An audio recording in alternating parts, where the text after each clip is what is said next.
Bring back rock.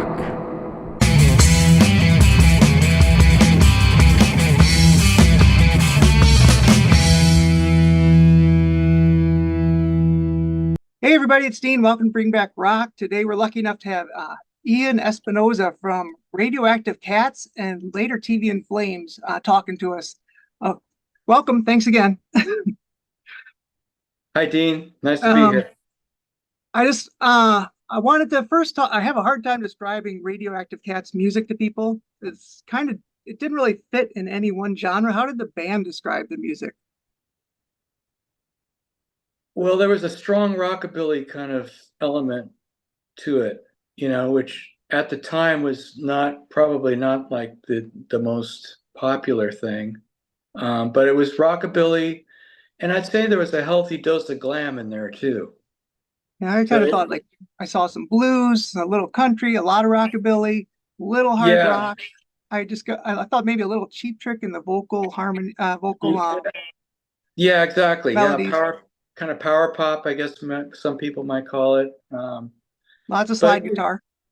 yeah, they brought me in because I have a real heavy background in Delta blues and all kinds of finger picking styles and traditional blues, and they were kind of going in that direction with a couple of the tunes, and so it kind of made sense to have what I do on it, and threw in the slide guitar that kind of pushed it more in that kind of bluesy kind of direction. Were they trying to kind of market you as a hard rock kind of band? Market? Or, yeah. Well, I got the What was CD. that? Yeah. Well, Yeah. you got a video made at least. I know some bands didn't get a video made. And Yeah, I thought no, we got a little, we got a little push, but not, the record business, man, it's crazy. there's But a million things that can go wrong. Everything has to go right if it's going to yeah, be it's successful.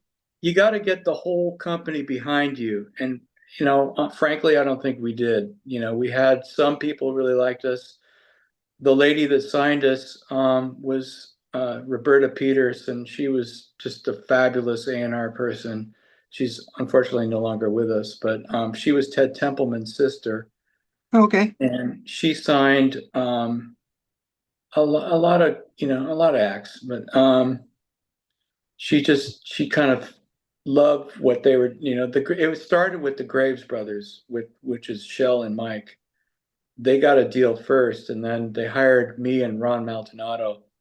A little bit later when they realized she wanted them to have a band. She didn't want it to be just two guys with backup musicians or something like that. Right. I was going to ask how he formed. Usually, when there's brothers, that's usually where it starts. But Yeah, yeah, and so they did lots of auditions with different people, and yeah, but back to marketing. Yeah, we did a couple of videos with a guy named Gore Verbinski, who ended up being a pretty hot director. He did some big movies, Pirates of the Caribbean and stuff like that. I was going to say I But knew the name. yeah, he did a lot of big movies. And I actually knew him he was also a rock and roll musician. I knew him from other bands that he was in and were playing around the same time I was. So it was kind of fun to work with him. He's a sweet guy. And so we did two videos. We did a video for Bed of Roses and Shotgun Shack. The Shotgun Shack had a lot of like visual effects in it too. It was fun to look Yeah, at. yeah. He did all these things, the playing cards, and yeah. Right. He went kind of wild with that one. That was the first one. And yeah, so that's what happened with that. And I think we got a little play on that. There are some stations in the Midwest that were playing the record, but kind of right when the record came out is when the Seattle thing took off. It killed a And lot of people's careers quickly. it really did. It was like, I mean, it was amazing how abrupt it was. It was like all of a sudden, bam, it was like hair metal was out, Yep. gone. Nobody wanted to deal with it anymore. And grunge was like the thing, that's all anybody wanted to talk about was that music. So And then with the you guys changed the name of the band to TV in Flames for the second album. Yeah, And it did look a yeah. lot more like the cover looked more alternative. The band, the pictures I've seen of the band look more alternative at the time. Is that a record label decision or? No. Um, uh, I have to take the blame on the name change. I wanted Okay, to try a different name. I think in retrospect, it was a big mistake, because, you just got to start all over again. And so, yeah, but we did change the name and we just decided to carry on as a three-piece. Shell was just a fantastic bass player as well as a songwriter and a singer. And it just kind of moved in that direction. And so we did that record, and it was, I guess, kind of just this. It was an extension of what we were doing in Radioactive Cats. Just that time around, I wrote a lot of the stuff with Mike, just me and him. Um, so that was kind of how that worked out. Yeah, I was going to say, yeah, the music was still really similar.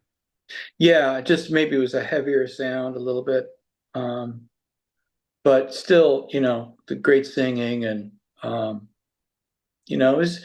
I think the thing about that band was like they wanted to make like music that was fun. It was like Right. like a lot of rock and roll was just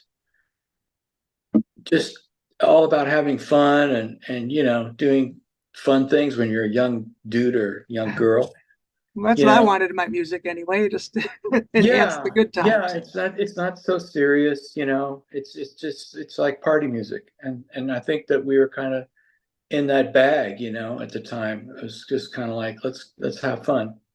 It's not heavy. We're not trying to change the world here. We're just trying to have some fun.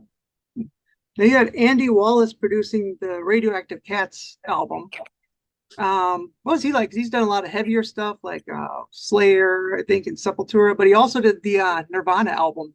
Was that the next album after yours he produced? I think no, he did that one before us. Oh, I did never Uh, mind before. Okay. yeah, and I think he also did Jeff Buckley's record, which He is a did a beautiful. long list of records. Yeah, Yeah, there's a lot. that's a beautiful record that he did. So is Nirvana. Yeah, Andy, a nice guy, real workman type dude, very serious. He just come in and work and that's it.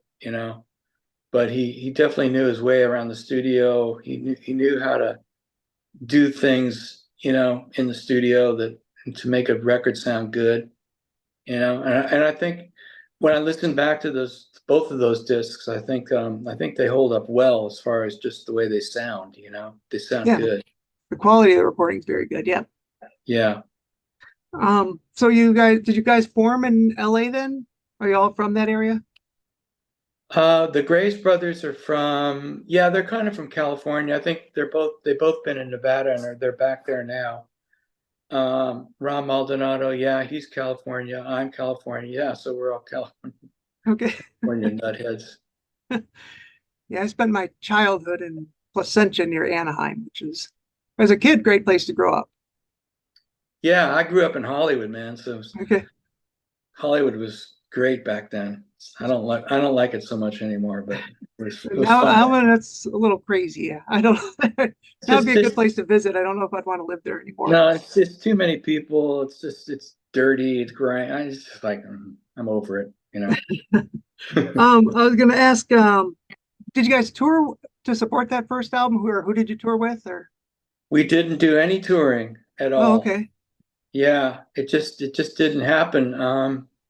I think it was at the time it was kind of like a money issue and what are we going to spend money on? And I think, I wasn't doing a lot of the business part of it. That was Mike Graves was kind of in charge of the business part of it, is dealing with the label. And we were managed for a minute by Rod Stewart's management company, and that didn't yield too much. But I think they decided that they wanted to spend money on marketing rather than us going on the road.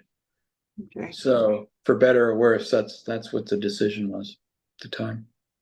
But That's we tough. played, I think we played one gig that I remember we opened for the Stray Cats. So I knew the Stray Cats pretty well because I played with them a lot in another band I was in before I joined this band. And so they asked us if we wanted to open for them, and so we did. So we opened for them at this little club, and I think that was the only gig we ever did. It's not a bad pairing, I wouldn't think. Yeah, we were probably a little bit too loud for that crowd. We were loud. What was the other band? Was that the something Hornets? Yeah, that's right. The Mighty Hornets. Mighty Hornets. Yep, that was it. Okay. I tried to look more into them, but all I get is a marching band everywhere. I try to look it up. Yeah, there's the marching band. Yeah, that band was a band I was in for a long time. Kind of just a kind of a joke, kind of a party band, not serious really, but it was like hillbilly blues, rockabilly, kind of that whole thing. And we got into playing all these VIP lounges that were happening at the time. There are a lot of rock and roll clubs like discos and stuff. And they'd always have a VIP lounge in the back where all the celebrities would go. So we got to be one of those bands that just played those celebrity nights, and all kinds of stuff would happen. Like Bruce Springsteen sat in one night, and Slash, and all just crazy stuff. And that's how they found me, because I was playing in one of those bands, one of those clubs at the time. Gotcha. Anything insane from any of those people that you'd run into in those clubs? Any funny stories? Or was everybody pretty mellow and I wouldn't say mellow. I wouldn't use that word. not in the 80s and the early 90s anyway? It was crazy, man. It was, a lot of Harleys, a lot of bike gangs and stuff, and not gangs, but bikers. Right. And lots of other stuff, party favors type stuff.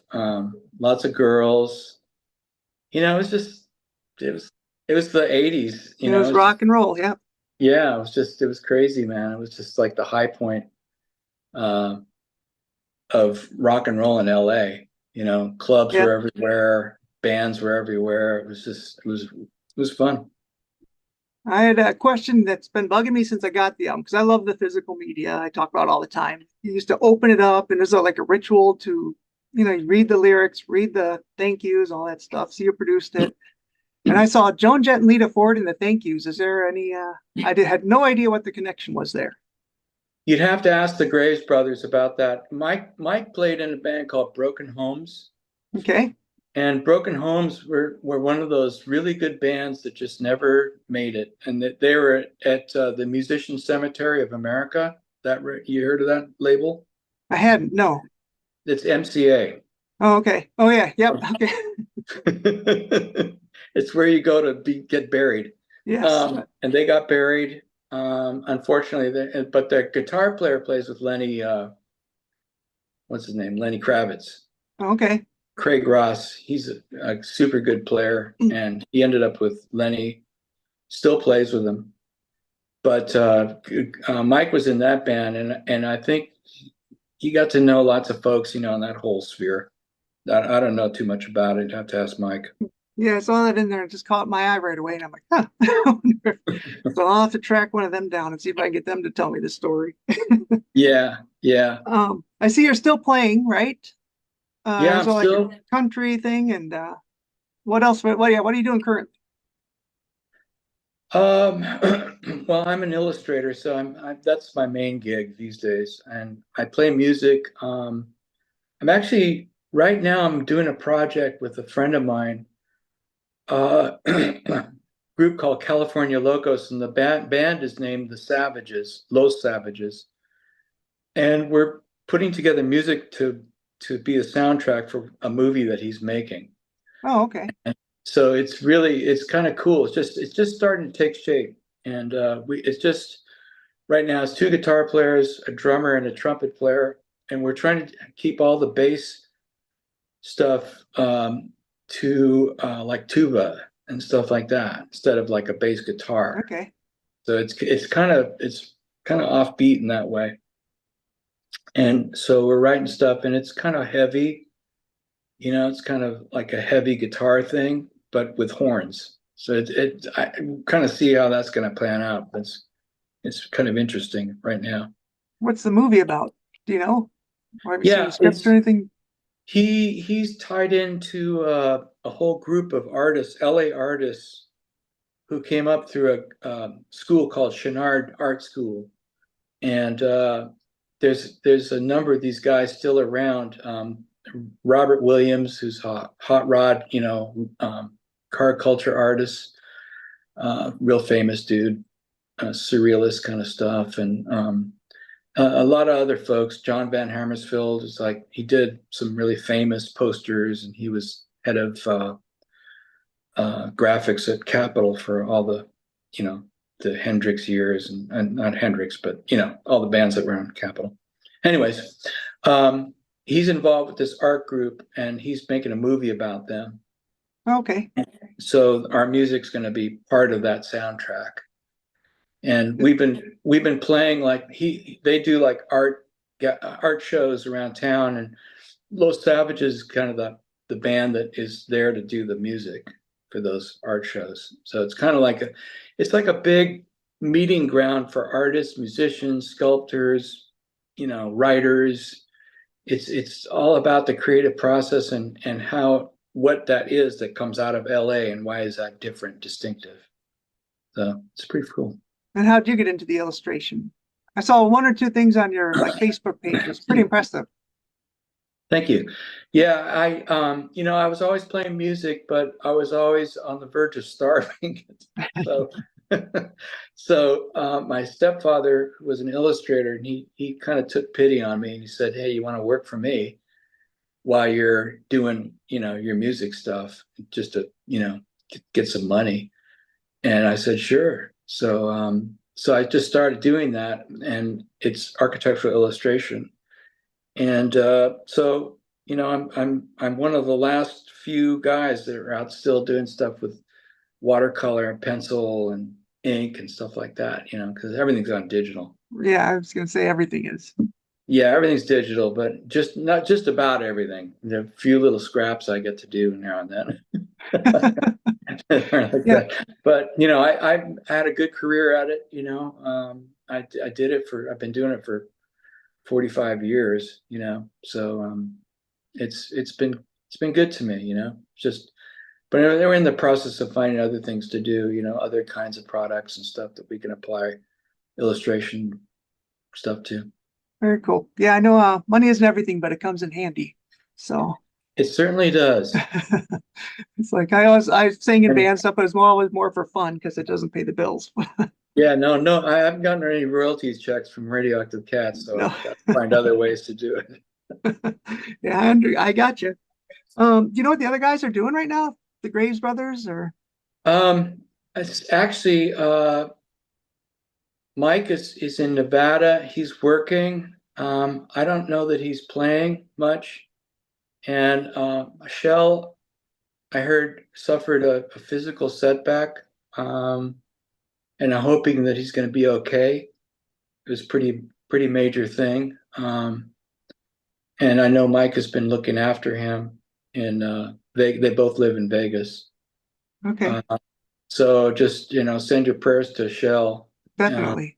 that he comes out of it with what he's going through.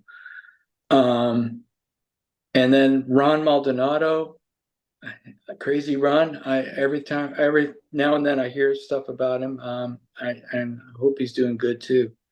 He's a good guy and good bass player. So I just haven't touched base with him for quite a while, actually. But I talk to Mike every now and then on our Facebook. We get in touch with each other and try and find out what's going on with the catalog.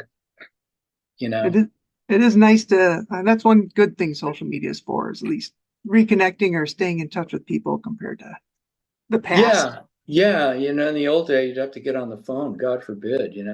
God, yeah, that was cheap if it was 10 cents a minute, and then you talk for like 10 minutes, and like, okay, that's enough. So yeah, it's a different world. Yeah. So Andy Wallace, you said he was very business-like, so that's interesting. He had just kind of a wide variety of people. But I love the band. I had a number of people asked me, I don't know if you saw any of the videos, but I do a lot of like mini, I guess, documentaries on them. And a lot of people have asked for radioactive cats, and there just wasn't much out there on them. So I really appreciate you taking the time to kind of fill in the gaps for me. No problem, man. It's been a pleasure. Yeah, I really, And really appreciate it. I'm glad it finally worked out. I know it's a couple. yeah, I am too. I am too. And anybody has any questions, feel free to give me a ring. I'm on Facebook, on Instagram, Ian Espinoza. You can find me there. And Okay. yeah, yeah. Thanks again, man. Yeah, no, I appreciate it. Love the album. Like I just discovered the TV in Flames album, so I got to spend some time with that still. But yeah, if anybody likes Radioactive Cats, I think they're like that one too. Yeah, it's a good one. There's some good stuff on that one. Yeah, for sure. Awesome. Well, once again, thanks for spending a half an hour of your time on Saturday with me. I do appreciate it very much. Okay, Dean. Cheers. All right, take Bye. care.